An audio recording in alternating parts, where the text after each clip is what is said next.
ખેડબ્રહ્મા શહેરમાં ભવ્ય મશાલ રેલીનું આયોજન કરવામાં આવ્યું હતું। કારગિલ વિજય દિવસ નિમિત્તે ખેડબ્રહ્મા શહેરમાં ભવ્ય મશાલ રેલી સરદાર ચોકથી નીકળીને કાશી વિશ્વનાથ મહાદેવ મંદિરે પહોંચી હતી, જેમાં આર્મીમાંથી રિટાયર્ડ થયેલા પટેલ અરવિંદભાઈ તથા ભારતીય જનતા પાર્ટીના અરવિંદભાઈ રાવલ, હિતેન્દ્રસિંહ ચૌહાણ, સુરેશભાઈ પટેલ, રાજેન્દ્રસિંહ ચૌહાણ, અરવિંદભાઈ ઠક્કર, ધર્મેન્દ્રભાઈ મહેતા, તાલુકાના તમામ ચૂંટાયેલા સદસ્યો, કોર્પોરેટરશ્રીઓ, સંગઠનના તમામ હોદ્દેદારશ્રીઓ, ખેડબ્રહ્મા મહિલા મોરચા હોદ્દેદારો, તમામ મોરચાના હોદ્દેદારશ્રીઓ અને ભારતીય જનતા પાર્ટીના તમામ કાર્યકરો મોટી સંખ્યામાં હાજર હતા।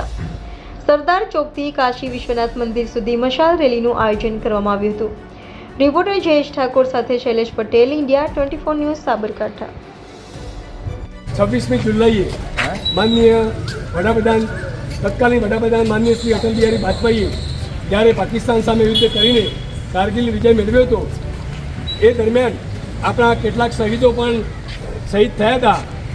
એમાં આપણી સાથે અત્યારે શહીદ નથી પણ આપણી સાથે રિટાયર અરવિંદભાઈ પટેલ પણ છે। એમના સાનિધ્યમાં આપણે કાયમ કાર્યક્રમ કરીએ જ છીએ। અરવિંદભાઈ જરા આગળ આવો। એટલે એ દિવસને આપણે 26 જુલાઈની પૂર્વ મુદ્દે સર્વિસમાં જ હતો અને અંબાલા ફર્સ્ટ આર્ટી બ્રિગેડમાં સર્વિસ કરતો હતો।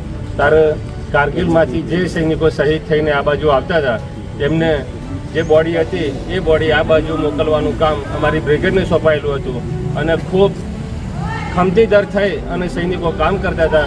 આપણા બહાદુર સૈનિકો એ વખતે ખૂબ કપરા સંજોગોમાં પણ ખૂબ સંકટમાં પણ ઉપર જઈ અને જે વિજય મેળવ્યો છે એ આપણો વિજય કાયમી અથાગ રહે એવો આપણી બધી આશા।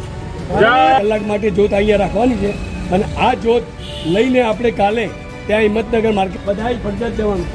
બરાબર, ધન્યવાદ। ભારત માતા